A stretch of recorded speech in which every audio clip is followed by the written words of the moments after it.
semuanya, selamat siang. Semoga kesehatan dan keselamatan tetap diberikan kepada kita semua. Pada kesempatan kali ini, kelompok kami akan menjelaskan materi bentuk normal Chomsky dan algoritma Cook-Younger-Casami. Kelompok kami terdiri dari saya, Nadia Deni Elo Pratiwi. Saya Putri Mega Armujayanti. Nama saya Dewi Ernawati. Saya Doma Rasting Dias. Saya Asifa Almazarani. Nah, langsung saja kita menuju ke materinya.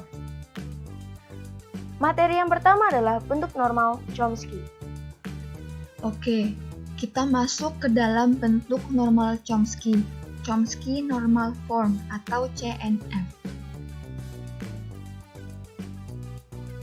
Definisi dari CNF merupakan konteks free grammar CFG dengan setiap produksinya mempunyai bentuk A diproduksi menjadi BC atau A diproduksi menjadi A. Dapat dilihat bahwa ruas kiri memproduksi dua buah simbol non-terminal atau ruas kiri memproduksi satu buah simbol terminal. Jadi, dua bentuk ini merupakan aturan produksi dari CNF.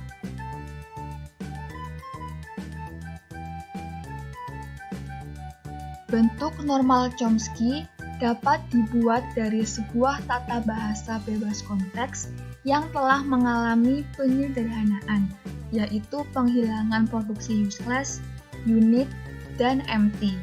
Jadi, dalam pembentukan CNF, kita harus memiliki dulu bentuk yang sudah disederhanakan dalam CFG, yaitu materi yang sudah kita pahami bersama pada minggu lalu.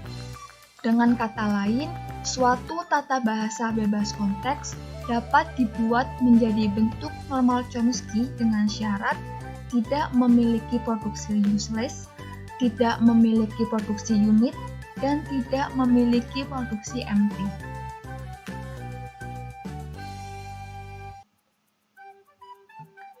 Pembentukan CNF. Langkah-langkah pembentukan CNF sebagai berikut. Biarkan aturan produksi yang sudah dalam bentuk CNF. Lakukan penggantian aturan produksi yang ruas kanannya memuat simbol terminal dan panjang ruas kanan lebih dari 1. Lakukan penggantian aturan produksi yang ruas kanannya memuat lebih dari 2 simbol variabel.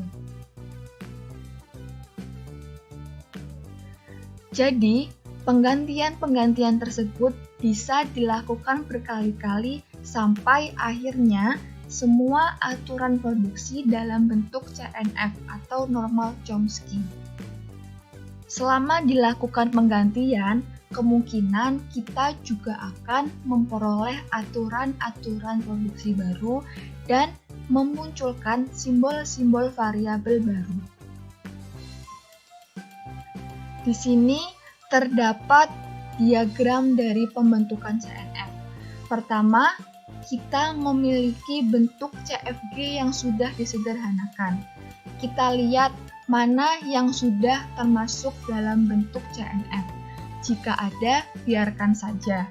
Jika terdapat simbol terminal pada aturan produksi dengan ruas kanan lebih dari 1 dan simbol variabel lebih dari 2, maka kita harus melakukan penggantian dengan cara membuat variabel dan aturan produksi baru bila perlu. Dengan serangkaian langkah ini, kita akan memperoleh bentuk CNF yang diinginkan. Oke, sampai sini dulu penjelasan dari saya. Materi selanjutnya akan dilanjutkan oleh teman saya. Nah, berikut adalah contoh tata bahasa bebas konteks. Di sini bisa kita lihat terdapat S menjadi P kecil A besar dan A kecil B besar, lalu A menjadi P kecil A besar dan A kecil S, dan A. Lalu B menjadi A kecil, B besar, dan B besar S, dan B kecil. Dari contoh tadi, kita sudah bisa menentukan mana yang sudah dalam bentuk normal Chomsky, yaitu yang A dan yang B. Tetapi masih ada satu yang belum berbentuk normal Chomsky, yaitu yang S. Maka dari itu kita harus mengubahnya ke dalam bentuk normal Chomsky. Nah, pertama, kita akan merubah contoh tersebut menjadi seperti ini. Jadi, bentuk normal Chomsky A dan B kita hilangkan. Lalu setelah itu, kita lakukan penggantian aturan produksi yang belum berbentuk normal Chomsky. Nah, seperti ini. Bisa kita lihat, tadi S menjadi B kecil, A besar. Nah, di sini B kecil ini akan kita ganti menjadi sebuah variabel baru. Di sini digunakan variabel P1. Sehingga dapat dirubah menjadi S menjadi P1 A besar. Lalu ada S menjadi A kecil B besar. Di sini A kecilnya juga kita rubah menjadi sebuah variabel baru, yaitu kita gunakan P2. Sehingga dapat berubah S menjadi P2 B besar. Lalu A menjadi B kecil A besar. B kecil sudah kita rubah menjadi sebuah variabel baru, yaitu P1.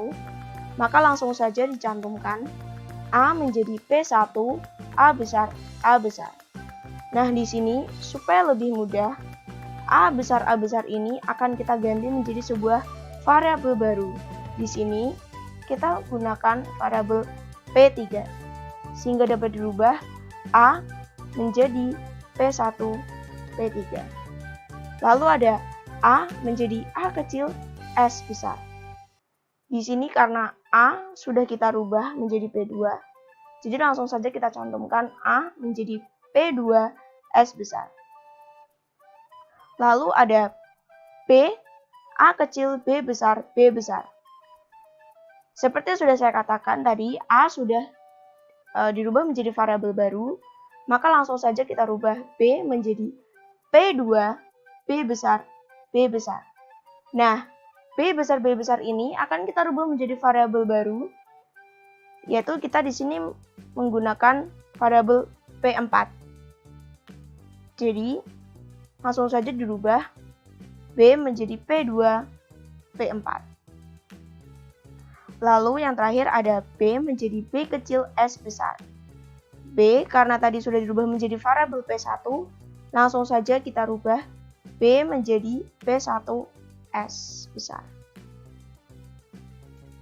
Nah, dari pergantian aturan produksi ini, terbentuklah sebuah aturan produksi dan simbol variabel yang baru seperti ini.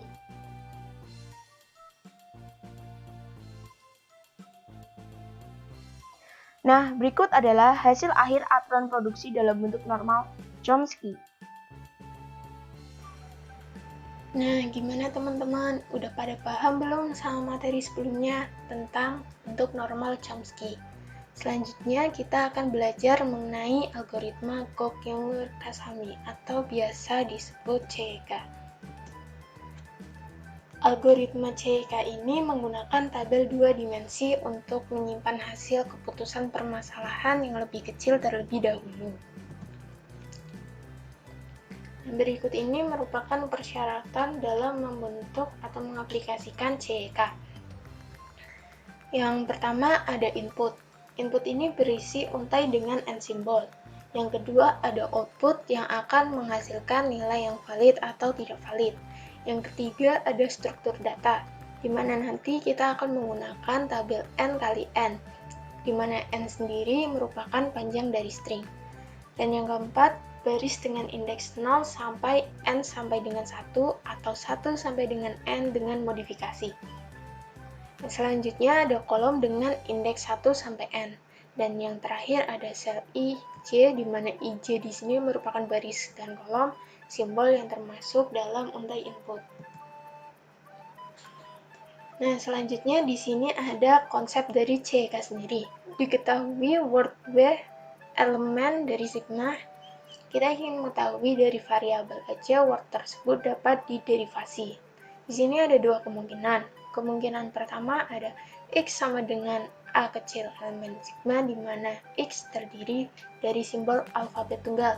Kemudian W hanya bisa diderivasi dari variabel A, di mana terdapat A besar menurunkan A kecil.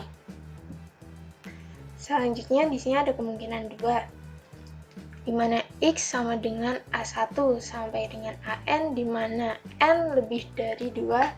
Pada kasus ini, production A dapat menurunkan BC.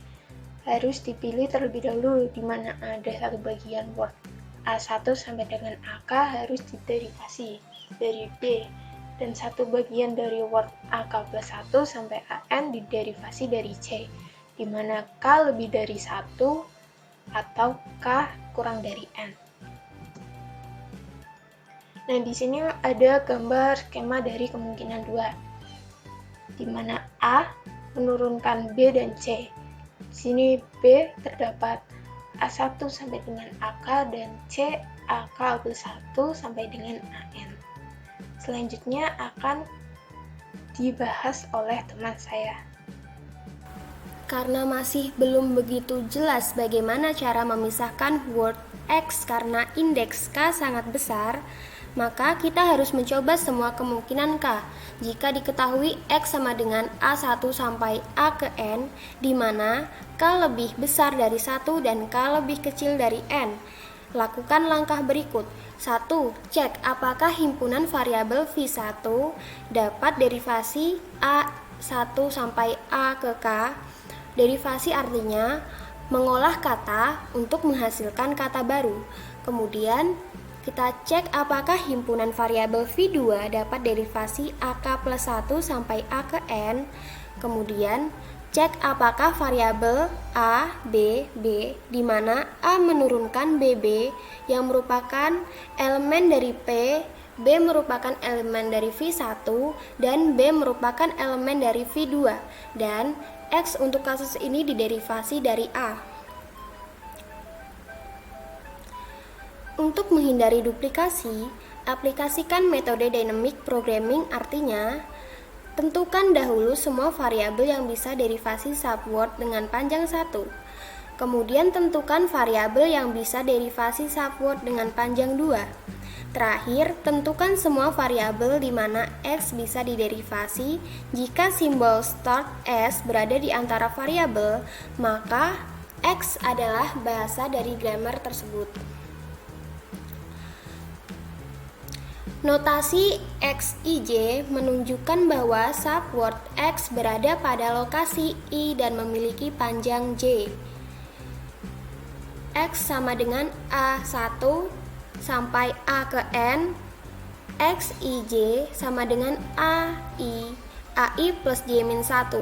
Dengan notasi tersebut, maka pohon variabelnya menjadi A menurunkan B dan menghasilkan X1K, A menurunkan C dan menghasilkan XK plus 1 N min K.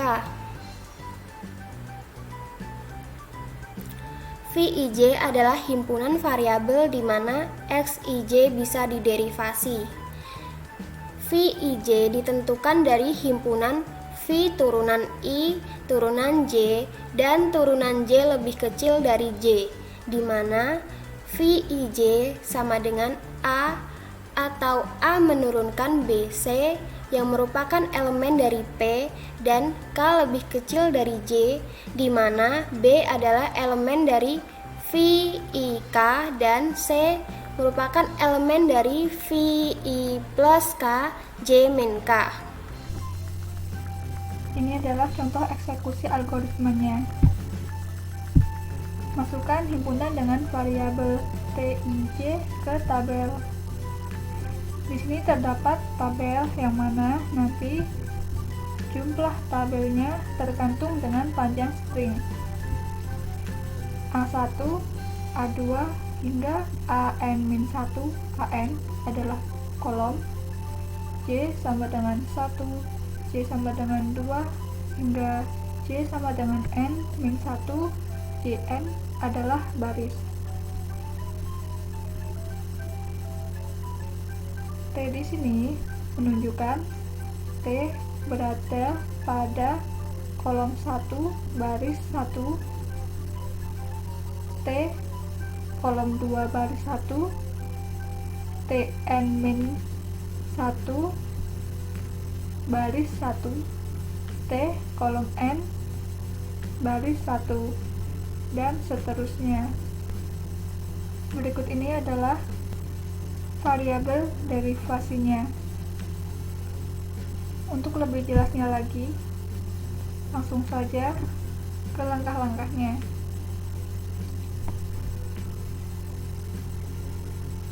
Untuk menghasilkan T kolom 1 baris 6, X sama dengan kolom A1, A2, A3, A4, A5 hingga A6, B elemen T15, C elemen 61 menghasilkan A elemen T16. X sama dengan kolom A1, A2, A3, A4 hingga A5 dan A6 juga sama B elemen T14, C elemen T52 menghasilkan A elemen T16. X kolom A1, A2, A3 hingga A4, A5, A6 B elemen T13, C elemen T43 menghasilkan A elemen T16. X kolom A1, A2 hingga A3, A4, A5, A6 B elemen T12,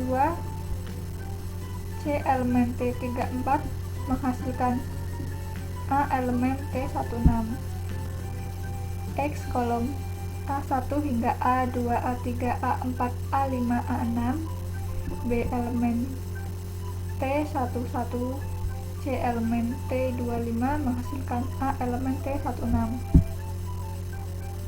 Berikut ini adalah gambaran dari algoritma CYK-nya yang sudah dijelaskan tadi. Ini memang agak rumit, jadi untuk lebih jelasnya dan agar lebih memahami akan terdapat latihan soal sebagai berikut.